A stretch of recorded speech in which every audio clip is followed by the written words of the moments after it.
এই মুহূর্তে আমরা হাতে পেয়ে গেলাম একটি স্কুলের ক্লাস 9-এর ফার্স্ট ইউনিট টেস্ট অর্থাৎ প্রথম পর্যায়ক্রমিক মূল্যায়নের গণিতের প্রশ্নপত্র।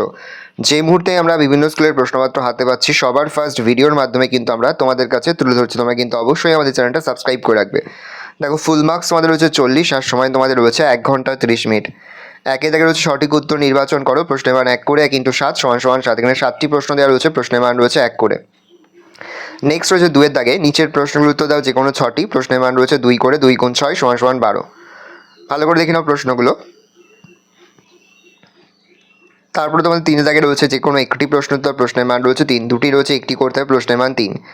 4 দাগে রয়েছে কোনো 2টি প্রশ্ন উত্তর দাও, এখানে তোমাদের 3টি দেওয়া রয়েছে, 2টি করতে হবে, প্রশ্নের মান রয়েছে 3 করে, 3 × 2 = 6। তারপর রয়েছে 4 দাগে লেখচিত্রের সাহায্যে সমাধান করো যে কোনো একটি, 2টি রয়েছে, একটি করতে হবে, প্রশ্নের মান 4।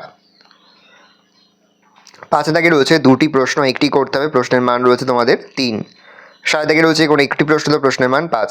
সামান্তরিকে কর্ণদ্বয় পরস্পরকে সমদ্বিখণ্ডিত করে প্রমাণ করো। ভেরি ইম্পর্টেন্ট এই উপপাদ্যটি। 2টি উপপাদ্যই কিন্তু এবছরের জন্য ভেরি ইম্পর্টেন্ট, সেই 2টি উপপাদ্যই কিন্তু খুব ভালো করে তোমরা অধ্যয়ন করবে। নেক্সট হয়ে প্রমাণ করো কোনো চতুর্ভুজের বিপরীত বাহুগুলির দৈর্ঘ্য সমান হলে চতুর্ভুজটি একটি সামান্তরিক হবে। ভালো করে দেখে নাও, এই রয়েছে টোটাল তোমাদের ফার্স্ট ইউনিট টেস্ট অর্থাৎ প্রথম পর্যায়ক্রমিক মূল্যায়নের ক্লাস 9-এর গণিতের প্রশ্নপত্র। ভালো করে প্রশ্নপত্র দেখে নাও। যে মুহূর্তে আমরা বিভিন্ন স্কুলের প্রশ্নপত্র হাতে পাচ্ছি সবার ফার্স্ট ভিডিওর মাধ্যমে কিন্তু আমরা তোমাদের কাছে তুলে ধরি। তোমরা কিন্তু অবশ্যই আমাদের চ্যানেলটা সাবস্ক্রাইব করে রাখবে। ভালো করে দেখে নাও প্রশ্নপত্রটা।